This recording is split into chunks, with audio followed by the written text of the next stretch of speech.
Hello students, कैसे हैं आप सब। आई होप आप सब अच्छे होंगे। आईसीटी वर्चुअल क्लासरूम में आप सबका स्वागत है। मैं विकास। बच्चों, क्लास 7th का मैथ्स हम कर रहे हैं। चैप्टर है आपका expressions using numbers and letters. ठीक है, यानी एल्जेब्रिक एक्सप्रेशंस, जिनको हम यहाँ पे कवर करने वाले हैं। चलिए चलते हैं स्मार्ट बोर्ड पे।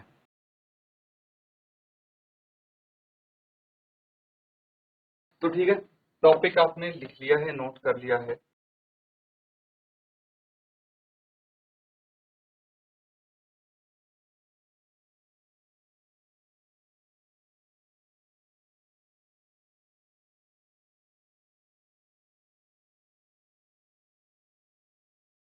चलिए, अब हम यहाँ पे करने वाले हैं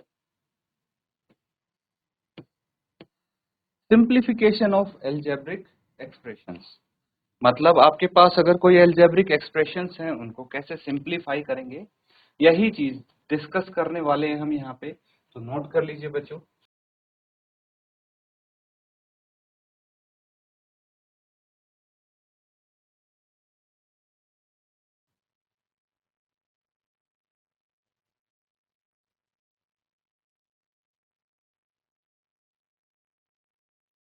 ठीक है, तो इससे पहले हमने क्या किया था, इससे पहले हमने कुछ एक्सप्रेशंस निकाली थी। ठीक है, एक्सप्रेशन फाइंड आउट की थी। किस चीज की expression? To find perimeter of different regular figures.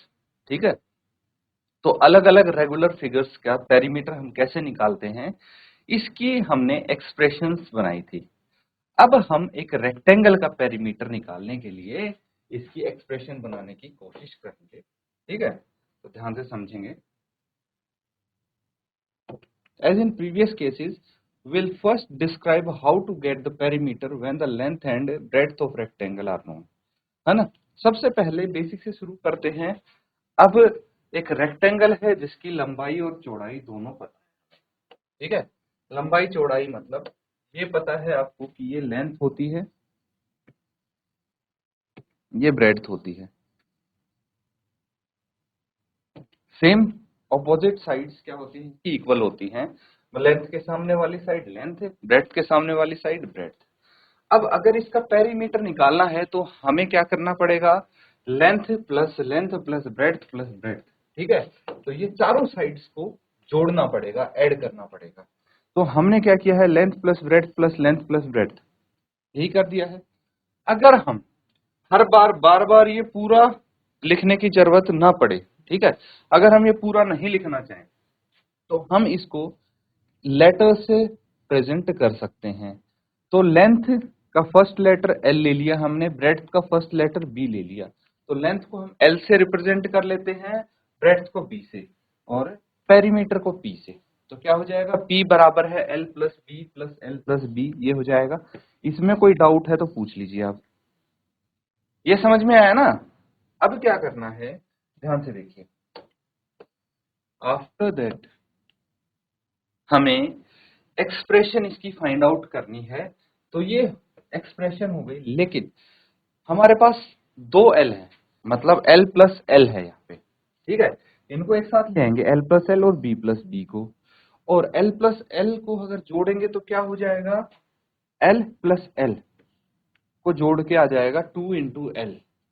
ठीक है, एल प्लस एल को लिख सकते हैं 2 × एल, या फिर हम अभी सीखा था हमने पिछले टॉपिक में कि जो मल्टीप्लीकेशन साइन है बिटवीन लेटर्स एंड नंबर्स, उसको ओमिट करके हम 2 × एल की जगह लिख सकते हैं 2l।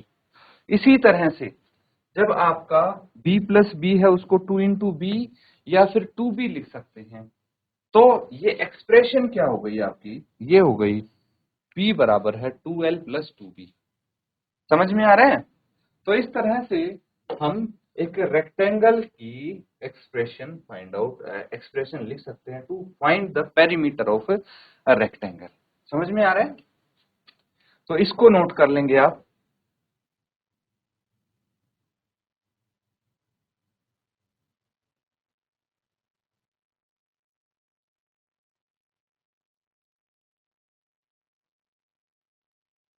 चलिए, अब एक एग्जांपल यहां पे हम करने के लिए सॉल्व करेंगे इसको। एग्जाम्पल आप देख लीजिए, नोट कर लीजिए इसको। क्या है, एक टेबल यहाँ पे गिवन है, ठीक है, और इस टेबल में क्या गिवन है,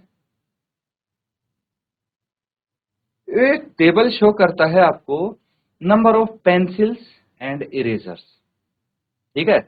तो क्या करता है ये, number of pencil and eraser sold in a shop, एक दुकान में पेंसिल और इरेजर कितने बिके हैं वो यहाँ पे शो किया गया है।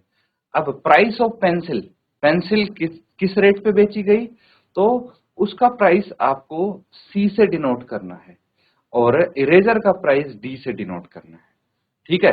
और आपको क्या बताना है, total money earned by the shopkeeper during these days, तो इन दिनों में शॉपकीपर ने कितने पैसे कमाए टोटल, ये आपको बताना है, ठीक है। नोट कर लीजिए इसको, फिर हम सॉल्व करते हैं।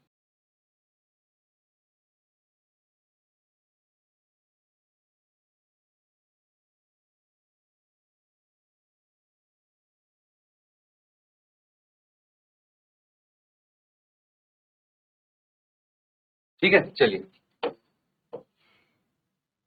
अब आपको क्या फाइंड आउट करना है कि कितने रुपए के बेचे, कितने का उसको इरेजर और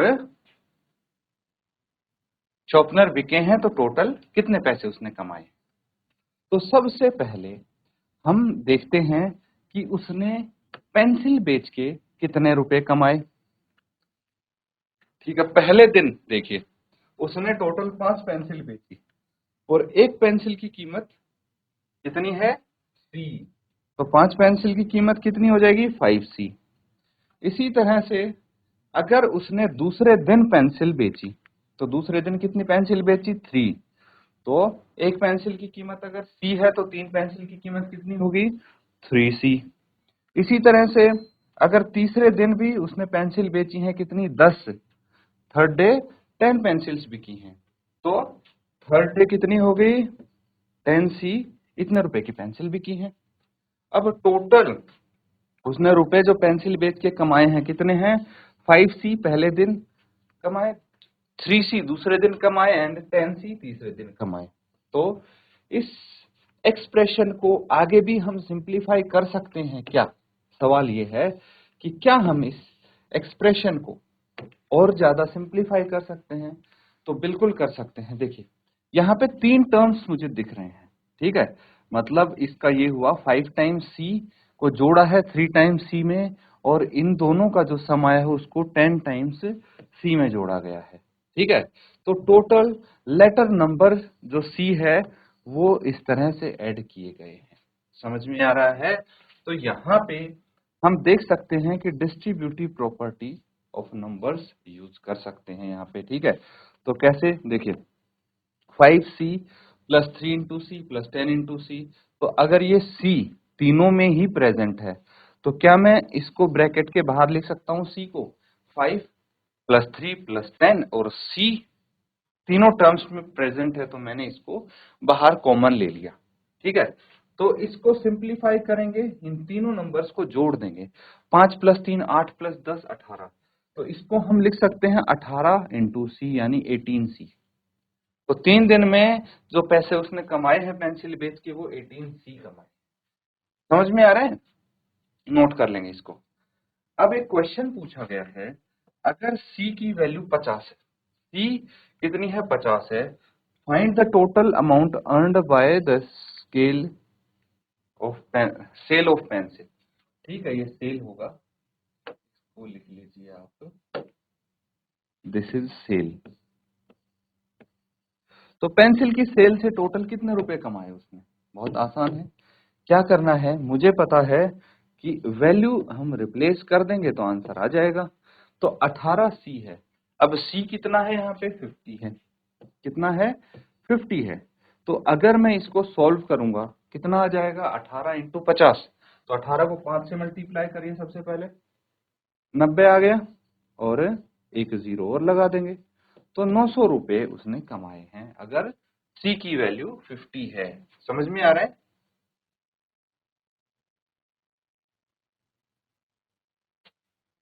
तो जैसे हमने पेंसिल, ठीक है, जैसे हमने पेंसिल बेच के कमाई निकाला है, इसी तरह इरेजर की सेल कितनी होगी, तो देखिए पहले दिन जो पैसे हैं इरेजर, ठीक है, तो यहां पे लिख लेंगे आप सेल ऑफ इरेजर्स। तो इसमें पहले दिन 4 इरेजर बिके और एक इरेजर की कीमत डी थी, तो 4D हो गया। दूसरे दिन 6 इरेजर बिके और एक इरेजर की कीमत डी थी, तो 6D हो गया। और तीसरे दिन 1D। ठीक है, तो सिमिलरली इसको हम और सिंप्लीफाई करें तो यहाँ पे डिस्ट्रीब्यूटिव प्रॉपर्टी लगती हुई दिख रही है, तो इसको हम लिख सकते हैं 4 into D plus 6 into D plus 1 into D. और डी अगर मैंने ब्रैकेट के बाहर ले लिया तो 4 प्लस 6 प्लस 1 इंटू डी, ये हो जाएगा 6 और 4 10 और 1 11, 11D आ जाएगा। कितना आ गया? 11D। तो इसकी एक्सप्रेशन होगी 11D, नोट कर लेंगे। अब इरेजर की एक्सप्रेशन 11D है एंड पेंसिल की एक्सप्रेशन 18D है।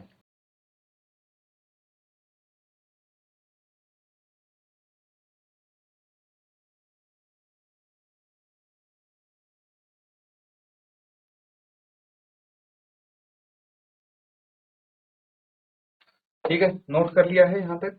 चलिए अब देखिए, आपको ये बोला गया है write the expression for total money earned by selling erasers, then simplify the expression.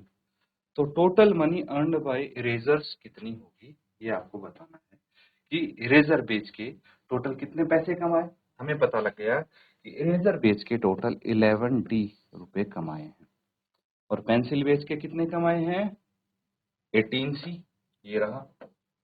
तो अगर आपसे ये बोला जाए expression for total money earned by selling pencils and eraser इन 3 दिन में, तो इन दोनों एक्सप्रेशंस को जोड़ना पड़ेगा फिर हमें। किस किस को? एक्सप्रेशन फॉर सेलिंग पेंसिल्स, ठीक है, and expression for money earned by selling erasers. तो 18C प्लस 11D हम इसको लिख सकते हैं, 18C प्लस 11D। तो अब आपको ये बताना है क्या हम इस एक्सप्रेशन को आगे भी सॉल्व कर सकते हैं। जैसे हमारे पास ये था ना 5C plus 3C plus 10C, और इनको हमने क्या किया था, डिस्ट्रीब्यूटिव प्रॉपर्टी लगा के फर्दर सिंप्लीफाई करके लिखा था 18C। इसी तरह अब इसको 18C और 11D को क्या आप आगे भी सिंप्लीफाई कर सकते हैं, ये है सवाल। तो बताइए क्या लगता है आपको, और आगे जोड़ के लिख सकते हैं इसको? तो जहां तक हमें पता है कि और सिंप्लीफाई करने का आगे और कोई तरीका नहीं है, कोई रास्ता नहीं है। There is no way of further simplifying this expression. क्यों? क्योंकि देखिए 2 टर्म्स हैं इसमें, कितनी है? 2 हैं, और दोनों ही टर्म्स में डिफरेंट लेटर्स हैं। अगर सेम लेटर्स हो तो हम सिंप्लीफाई कर सकते हैं फर्दर, लेकिन because there are different letters that is why we can't simplify them further. ठीक है, तो यहां पे देखिए हमने ये देखा था कि अगर 5C plus 3C plus 10C है तो इसको सिंप्लीफाई कर दिया 18C में, लेकिन इसको फर्दर सिंप्लीफाई करने का इसलिए कोई तरीका नहीं है क्योंकि ये ऑलरेडी अपने सिंपलेस्ट फॉर्म में है। देखिए दोनों जो टर्म्स हैं उसमें जो लेटर्स हैं वो अलग अलग हैं, दैट इज वाई। समझ में आ गया? चलिए बहुत अच्छे। अब हम अगला एग्जाम्पल करने वाले हैं, इसको नोट कर लीजिए। ये एग्जाम्पल है आपका, एक बड़ा रेक्टेंगल है जिसको 2 छोटे छोटे रेक्टेंगल यानी आयत, 2 छोटे छोटे आयतों में इसको डिवाइड कर दिया, स्प्लिट कर दिया है या फिर बांट दिया है। अब लिखना है आपको एक expression describing the area of bigger rectangle. तो आप एक्सप्रेशन लिखिए जिससे बड़ा जो रेक्टेंगल है उसका एरिया पता लग जाए। नोट कीजिए, फिर इसको हम सॉल्व करते हैं।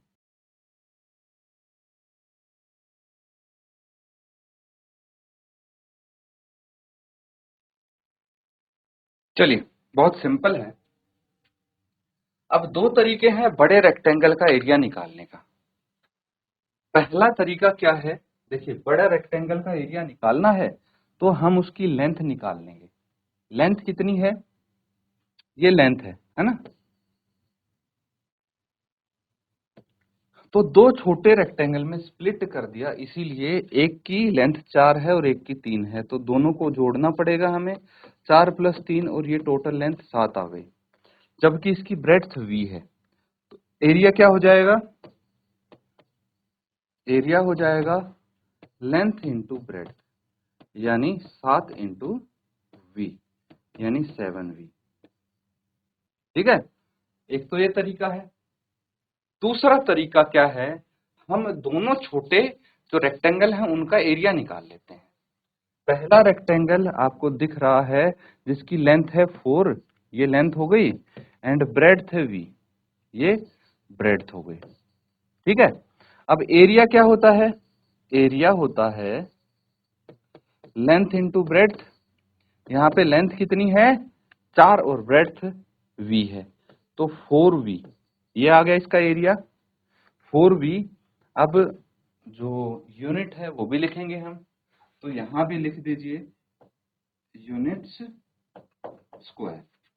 ठीक है, यहां भी लिख दीजिए यूनिट्स स्क्वायर, और इसका एरिया भी हम निकाल लेंगे, फॉर्मूला तो पता है, मैं डायरेक्ट लिख रहा हूं। अब लेंथ 3 है, ब्रेड्थ v है, तो ये हो गया 3v यूनिट्स स्क्वायर। अब दूसरा तरीका क्या है बड़ा रेक्टेंगल का एरिया निकालने का हमारे पास, कि इन दोनों को जोड़ देंगे। पहले रेक्टेंगल का एरिया आया 4v और दूसरे रेक्टेंगल का आया 3v, इनको जोड़ के हमारे पास एरिया आ जाएगा। कितना आ जाएगा? अब देखिए 4 + 3 और v मैंने बाहर लिख लिया, है ना, डिस्ट्रीब्यूटिव प्रॉपर्टी की हेल्प से। तो ये आ जाएगा कितना? 7v unit square. तो यही हमने निकाला था। दोनों तरीके से आंसर तो ऑब्वियसली सेम आएगा, नोट कर लेंगे।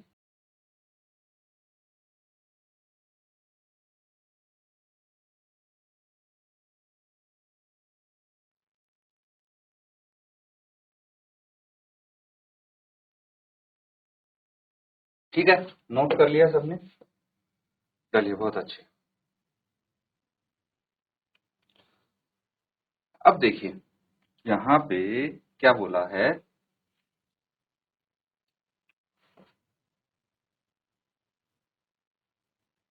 ये आ गया आपका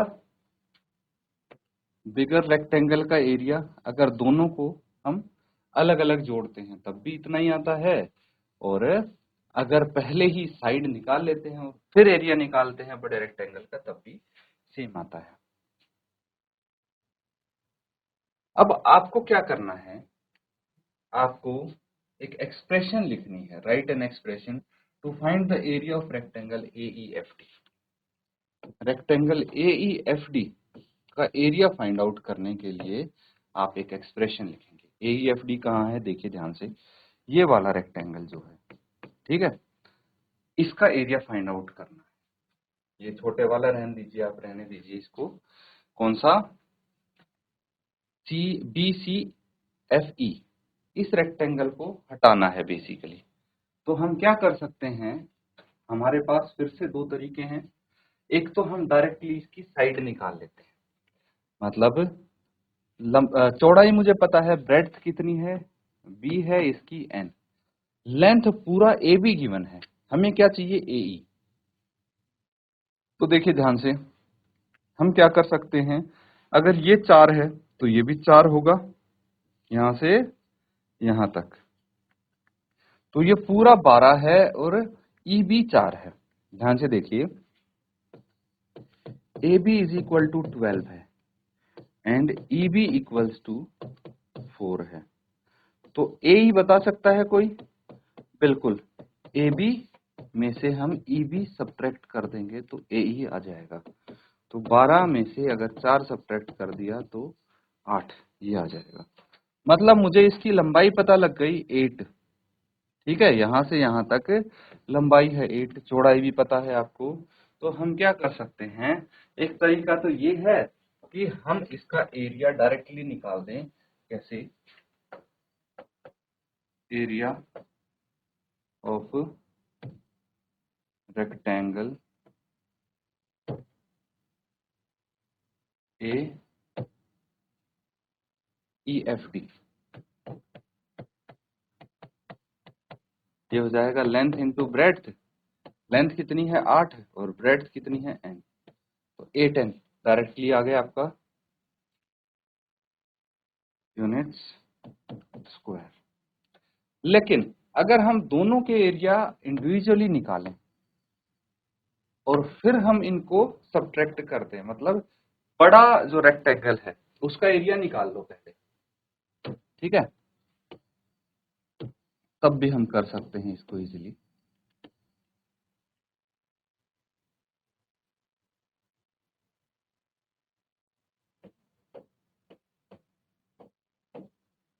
चलिए अब देखिए, अगर मैं निकालता हूं एरिया ऑफ रेक्टेंगल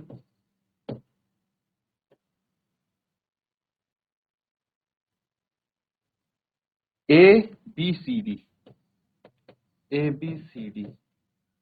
तो सीधा मैं लिख सकता हूं कि AB कितनी है 12 और AB और CD सेम होगा ऑब्वियसली। AD कितना है n, तो 12n। ये आ जाएगा बड़े रेक्टेंगल का एरिया, और छोटे रेक्टेंगल का एरिया, एरिया ऑफ रेक्टेंगल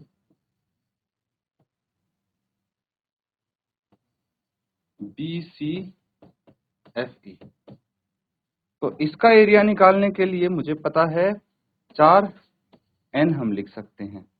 तो एरिया ऑफ, हमें क्या निकालना है,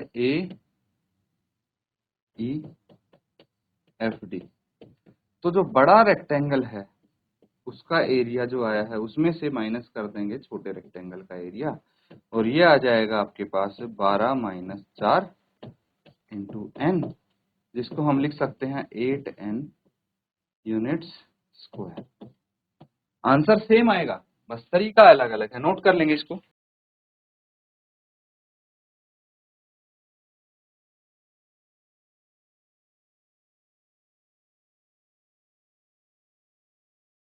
तो बच्चों हमने कुछ यहाँ पे एक्सप्रेशंस फाइंड आउट करने की कोशिश की है, जिसके हेल्प से हमने कुछ एग्जांपल्स की हैं, ठीक है। जैसे कि एरिया ऑफ रेक्टेंगल्स हम कैसे निकाल सकते हैं, या फिर हमने जो एक्सप्रेशंस हैं आपके पास उनको हम फर्दर सिंप्लीफाई कर सकते हैं, नहीं कर सकते, जहाँ पे डिस्ट्रीब्यूटिव प्रॉपर्टी हम लगा सकते हैं या जहाँ पे हम नहीं लगा सकते। तो ये क्वेश्चंस हमने किए थे, क्वेश्चन के माध्यम से हमने इसको समझने की कोशिश की। आप इनको रिवाइज जरूर करें। इसी के साथ आज का सेशन एंड करते हैं। Thank you and have a nice day.